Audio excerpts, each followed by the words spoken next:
Bueno, buenos días. Mi nombre es Gonzalo Gallo Pineda. Soy residente de tercer año de dermatología en el Hospital Universitario Puerta del Mar y mi tutor es el doctor Mario Linares Barrio. Voy a presentar la sesión titulada Cirugía oncológica del párpado y de la región orbitaria. Bueno, antes de empezar, dar unas pequeñas notas sobre la cirugía del párpado de la región orbitaria. Es decir, que es un área topográfica de mucha complejidad anatómica a la que se asocian una serie de complicaciones específicas, pues bueno, con las características del mismo, como puede ser el estropio, es decir, que el párpado quede vertido hacia afuera, la epífora o lágrima excesivo en caso de alterarse el drenaje lacrimal, la exposición corneal con todo lo que ello lleva, procesos de queratitis, de conjuntivitis, alteraciones de la visión, también otras complicaciones como el oftalmo, que también puede derivar en úlcera corneal, y que por todo ello pues tendremos que tener ciertas cositas en cuenta que a lo mejor en otras cirugías dermatológicas pues no ocurre. Eh, Desde el punto de vista oncológico, la enfermedad tumoral que más afecta a la región de párpado y bueno, zona orbitaria, el carcinoma vasocelular, se sienta sobre todo en párpado inferior. Pero, por supuesto, prácticamente cualquier tipo de tumor cutáneo puede afectar a esta región anatómica y tenemos que tener en cuenta que aquellos que tiendan a diseminar tienen un riesgo de diseminación aumentado, sobre todo cuando asienten en el canto interno, ya que a este nivel encontramos una estructura bueno, resultante de líneas de fusión embrionarias que pueden favorecer esta diseminación en profundidad. Como objetivo, con cualquier cirugía dermato-oncológica, lo primero de todo es curar el tumor, conseguir una resección completa. Después buscaremos un objetivo funcional, evitando todas pues, estas complicaciones específicas que hemos nombrado y también pues, cualquier interferencia que pueda ocurrir con la visión. Y por último, buscaremos el objetivo estético, que bueno, que aunque sea el último, pero no por ello es menos importante. Haciendo un pequeño repaso de la anatomía de la zona, pues bueno, ya hemos dicho que es una estructura compleja y que básicamente los párpados, que son lo que no vamos a centrar más, pues se encargan de proteger el globo ocular y crean y mantienen la película lagrimal. Están compuestos de una piel muy, muy fina, con una dermis bueno, también muy fina, un tejido conjuntivo, un tejido subcutáneo muy laxo. Esto le da mucha distensibilidad al párpado, lo cual nos va a ayudar en algunas reconstrucciones, pero también hace que sea muy susceptible de padecer hematomas y edema, cosa que tenemos que avisar al paciente cuando se vaya a operar, que muchas veces puede asustarse. Y hablando del párpado, pues tenemos dos párpados, un párpado superior y un párpado inferior. El párpado superior va desde el borde inferior de la ceja hasta el borde libre del párpado y tendría una parte conocida como pretarsal, que es la parte móvil, y una parte conocida como preseptal, que es la parte que no se mueve. Y después el párpado inferior puede ir desde el borde libre hasta la línea que tenemos aquí pintada y solo tiene una única a nivel de ya pues de anatomía, más de disección y demás.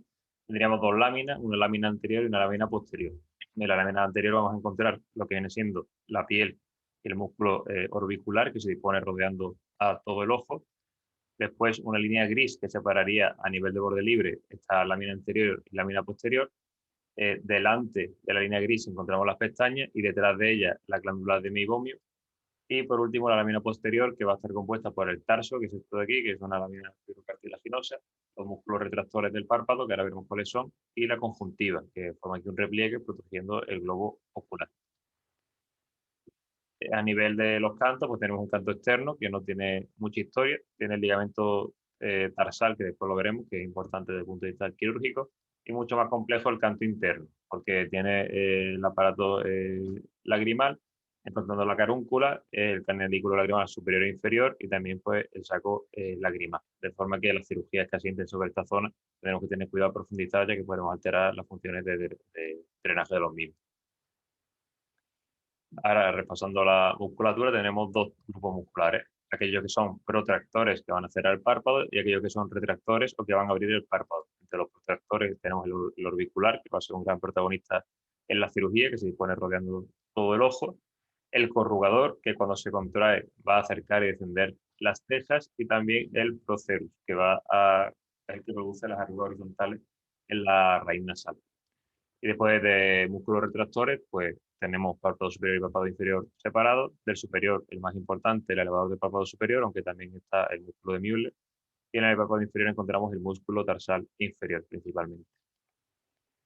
La irrigación de una zona muy irrigada y tiene como dos juegos de irrigación, una principal y una accesoria. La principal va a venir a costa de la arteria procedural superior e inferior, que son ramas de la arteria oftálmica, que a su vez proceden de la carótida interna, mientras que la accesoria pues, va a tener más ramitas, va a tener la supraorbitaria, la infraorbitaria y la lacrimal.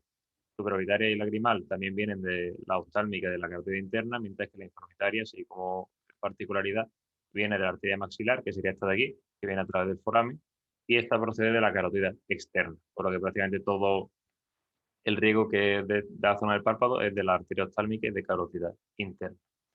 Y a nivel de inervación, pues tenemos una inervación motora por el nervio facial, el séptimo par y el oculomotor, el tercero, y una sensitiva a costa de las dos ramas, de las dos primeras ramas del trigémino, el nervio oftálmico y el nervio maxilar. En concreto, pues tenemos distintas ramitas nerviosas. Tenemos el nervio lagrimal, que es este de aquí, que depende del primer par del trigémino, el supraorbitario, el de aquí, también depende del primer par, y el supratroclear e infratroclear, no todos de aquí, que también dependen de la primera rama del trigémino. Mientras que del nervio maxilar, que es de la segunda rama, va a venir ese nervio infraorbitario. Así que la arteria infraorbitaria y el nervio infraorbitario son como un poquito particulares, ya que vienen más desde el nivel maxilar. Eso de respecto al tema de la anatomía, y ahora vamos a ver pues, una serie de cositas que tener en cuenta en la cirugía palpebral. Lo primero de todo sería la anestesia. Muchas veces se puede hacer anestesia tumescente, como cualquier otra cirugía, pero los bloqueos regionales aquí son muy útiles. Si conocemos la inervación, qué zona inerva cada ramita nerviosa, pues podremos entender mejor el tema de los bloqueos. Aquí tenemos el área amarilla, pues, sobre todo para el nervio supraorbitario. El área verde aquí, más zona de canto interno, serían las ramas supra e infratroclear. La zona inferior del párpado dependería de este nervio infraorbitario, que es el único que es rama del maxilar. Y después, a zonas de canto externo, pues tendríamos el nervio lagrimal. Aparte del tema de la anestesia, de ser muy útil los bloqueos regionales, también hay una serie instrumental especial que, bueno, no siempre tenemos disponible, pero si tuviésemos sería de ayuda, que iremos viendo pues poquito a poco. Una de ellas sería la pinza de chelación, que sería esta de aquí, tiene como una lámina que está completa y la otra que sería simplemente como el aro de fuera, y nos ayuda mucho cuando hacemos resecciones completas del párpado, ya que protege el globo ocular. Nos permite retirar el párpado y al mismo tiempo lo protege lo detrás. Hacemos tetas que, bueno, básicamente son un equivalente de la gasa, pero con mucha más precisión para trabajar a nivel eh, ocular. La punta de colorado en configuración monopolar, que nos permitiría hacer una hemostasia más fina que con el bisturí eléctrico normal. El cauterio oftalmológico, que sería parecido al anterior, pero es bipolar y nos permite trabajar en pacientes con marcapasos. Las tijeras de Westcott y el portahojas de Castro Viejo, que bueno, son más pequeñitos, permiten mayor precisión. Y el uso de cuchilletes, que también bueno, no lo solemos usar, pero que también puede ser de utilidad. Otras cositas que son importantes, si no tenemos la pinza de deschalación, también el uso de un protector corneal puede evitar traumatismo en la córnea y nos va a permitir trabajar con mayor tranquilidad. Es importante que si la cirugía es larga y una exposición ocular prolongada, irrigarlo con suero para prevenir la formación de keratitis o de úlcera. Y bueno, también el uso de colirio de corticoide y antibiótico cuando corresponda. Después, respecto a la sutura, dejar cabos largos también es de utilidad, sobre todo para evitar que se metan en el ojo y que produzcan un traumatismo. Y ahora vamos a ir viendo un poquito como la forma de reconstrucción según párpado inferior, canto interno y por último párpado superior. El párpado inferior es el más importante porque ya hemos visto dónde es donde asienta la mayor parte de la patología tumoral y muchas veces las opciones de reconstrucción van a depender de cómo de grande sea el defecto que hayamos dejado tras la resección tumoral. En defectos pequeñitos, normalmente menores de un cuarto del párpado, más o menos, la técnica de elección de la resección de V-bloque, que es una resección transmural del párpado, sería un pentágono a nivel de la lámina anterior del párpado y un triángulo de la lámina posterior. Aquí vemos cómo se usa una pinza de chalacio para hacer esta resección, protegiendo el globo ocular y evitando los traumatismos. Y después tendríamos que dar un puntito dentro, uniendo la zona tarsal buscando que ese punto quede enterrado y que no salga hacia detrás para no traumatizar lo que viene siendo la conjuntiva y la córnea. Posteriormente, después de ese punto enterrado, daríamos un punto uniendo el borde libre y ya daríamos el resto de puntitos pues, cerrando el defecto. La zona de la conjuntiva no se sutura, otra vez por lo mismo, por no traumatizar la zona, la córnea. Que tendríamos el resultado de esa web bloque después de cicatrizar y retirar. Cuando ya los defectos son un poquito más grandes, podemos combinar técnicas y una de ellas sería, junto con una web bloque, hacer una cantolisis. ¿Qué es la cantolisis? Bueno, en el canto externo tendríamos como lo que se llama el rafe lateral o también el ligamento tarsal, que es como una zona fibrocartilaginosa donde se unen fibras de, sobre todo, del músculo orbicular. Eh, Cuando tengamos mucha tensión, porque la web bloque sea más grande de lo que esperábamos y veamos que produce una deformidad, una opción es retraer el párpado a nivel del canto externo y metiendo las tijeras un poco, digamos, ciegas, cortar la zona donde notemos la tensión y así se libera este ligamento tarsal, que es lo que se conoce como cantolisis. Aquí tendríamos un web bloque, vemos de nuevo ese pentágono en la cara, en la lámina anterior y bueno, sería un triángulo en la lámina posterior. Vemos como en un principio hay mucha tensión al intentar cerrar directo, entonces se mete la tijerita un poco a ciegas mientras se retrae el párpado para ver esa zona de tensión a cortar y una vez que se corta vemos como ya la V bloque cierra sin tener una tensión que deforme el párpado.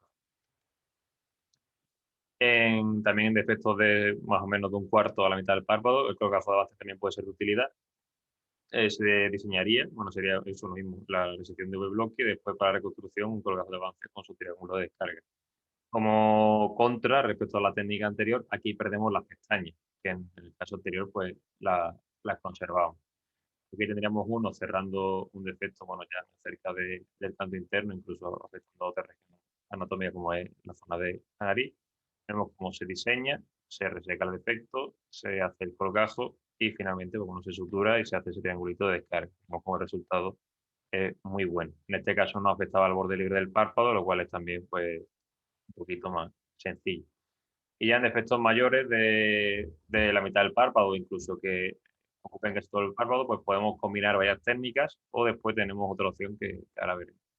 Aquí se presenta un caso, por ejemplo, que sería una resección de V-bloque, que ya la hemos visto, con su cantolisis, que ya hemos visto en qué consiste, en quitar el tendón cantal, más un colgajo de avance, que ya también hemos visto cómo se hace, y aquí añaden una cantotomía por la localización. Teníamos un tumor grande, que, bueno, sino más de la mitad del párpado inferior, que ya de por sí está produciendo un estropio, un carcinoma epidermoide. Una vez que se reseca con márgenes, pues se hace su cantolisis, quitando el tendón tarsal, y aquí no se ve en la foto, pero bueno. Después se hace la cantotomía, abriendo el canto externo del ojo y su triángulo de descarga. Y con todo hacemos un colgajo de avance y se cierra. Y quedaría así, un poquito traumatizado, porque bueno, es una cirugía un poquito más compleja, pero en este caso el efecto era muy grande. Y otra opción que es muy conocida y de mucha utilidad sería el colgajo de transposición del párpado superior, también conocido como colgajo musculocutáneo de Tripier, que sería diseñar una tira tarsal en el párpado superior que vamos a transponer hacia el párpado inferior. Nos permite reconstruir defectos de todo el párpado inferior con muy buen resultado. Normalmente los colgajos que son tan estrechos y tan largos no suelen ser viables, pero en esta localización anatómica sí lo es por la particularidad del músculo orbicular. Y bueno, como la piel del párpado es muy fina y tiene poca dermis y el tejido celular subcutáneo también es escaso, casi siempre que cogemos este colgajo nos llevamos fibra del músculo orbicular y eso se va a encargar de la viabilidad de este colgajo tan, digamos, tan particulares de forma. Aquí tendríamos un defecto muy grande del párpado inferior, prácticamente de la totalidad del mismo. Se diseña el colgajo en el párpado superior, bueno, se saca el colgajo, se mide, se ve que llega bien y nada, se sutura. Vemos como la parte de arriba se cierra directa y después quedará disimulada en la propia zona de pliegue del párpado superior, por lo que queda muy bien. Como consideraciones así a tener en cuenta, pues bueno, tener cuidado porque muchas veces cuando estamos haciendo el colgajo tendemos como a cerrar como la parte, esto a lo mejor es difícil de explicar aquí, pero se tiende uno como mientras a cerrar esta zona de aquí. para hacer el colgajo, y si hacemos eso nos quedamos sin pedículo de irrigación, por lo que perdemos el colgajo. Y después también, que a diferencia de, bueno, de otros colgajos, normalmente se sutura desde la zona más próxima a la más distal, porque si lo hacemos al revés y después nos sobra colgajo, nos quedaría aquí un pliegue que muchas veces es difícil de solucionar porque digamos que está ahí el pedículo del que depende el propio colgajo. Bueno, esas son las técnicas así más básicas de respecto al párpado inferior, que nos van a permitir reparar prácticamente cualquier defecto. Y ahora vamos a ver el canto interno. El canto interno hemos visto antes que tiene particularidades por el tema de la vía lagrimal. Es cierto que en algunas cirugías oncológicas no lo tendremos que llevar, no tenemos que llevar el canalículo lagrimal o la carúncula, pero siempre que sea posible es bueno intentar conservarlo, sobre todo por evitar ese tema de la epífora y demás. Esto, bueno, nosotros no lo hacemos mucho, pero si hacemos una resección cercana al aparato lagrimal, existe la posibilidad de sondar, sobre todo el canalículo inferior, que digamos que es el más importante para preservar la función de la vía lagrimal, mediante estas sondas, que se llaman sondas de mínimo NOCA, se introducen, tienen un arpón y se dejan ahí unas 2-3 semanas mientras va cicatrizando, digamos, la cirugía del canto interno, y así se produce una repetilización del conducto que permite después preservar su función. Es una cosa que, bueno, que es relativamente, digamos, sencilla, pero bueno, hay que saber hacer la sonda. Y después otra cosa también importante en el canto interno es evitar siempre la tensión a la hora del cierre, porque es una zona que tiende mucho a hacer o defectos en tienda de campaña o también efecto trampilla. Y para ello es muy importante saber que el canto interno es una zona muy buena para el cierre por segunda intención. Aquí tenemos un paciente con un defecto en el canto interno, donde se hace un colgajo clavelar para cerrarlo, pero en vez de cerrarlo por completo, se decide hacerlo un poquito más corto y dejar esta zona por segunda intención. Y vemos como el paciente, tras la retirada de punto y la resolución, esta zona que se dejó por segunda intención ha cerrado perfectamente y no deja ningún defecto estético en trampilla. Y ya, bueno, para terminar el párpado superior, pues bueno, decir que normalmente las reconstrucciones son, bueno, menos afectados. Y habitualmente, como tiene el tema del pliegue, una parte móvil y una parte inmóvil, el cierre directo suele ser más viable, ya que el lagoftalmo solo no lo vamos a encontrar en defectos ya mucho más grandes. Teníamos un paciente con un tumor muy grande, lo que sería el párpado superior en su región presectal y un poquito de tarsal también. Se hace la resección del tumor con un margen adecuado, se hace una aproximación de los bordes y cuando se ve que va a producir un lagoftalmo, pues se decide durante la propia cirugía hacer un injerto desde el piel total del párpado contralateral. Y aquí veríamos cómo queda. El contralateral se sutura directo y aquí veríamos el resultado a las pocas semanas que vemos que va a quedar. Sí. Y bueno, así para terminar, pues recordar que es un área topográfica de gran complejidad anatómica que tenemos que conocer, con unas complicaciones específicas que tenemos que intentar evitar. Tener en cuenta ese riesgo aumentado de diseminación de estructuras profundas, ¿no?, que los tumores que asientan en el canto interno, y siempre que se pueda y que no sea estrictamente necesario, intentar conservar el funcionamiento del drenaje lacrimal con la epífora y también muchos protectores oculares para evitar protección ocular, evitando el tema de estropión o del oftalmo. También conservar la simetría, porque muchas veces los párpados y la región orbicular es un elemento importante de la presión facial, y tener en cuenta esa facilidad de la aparición de hematomas y edemas en la cirugía, que será, bueno, es importante avisar al paciente para que no se asuste y saber que el uso de frío local puede ser de utilidad para prevenir. Estos somos nosotros aquí. Muchas gracias.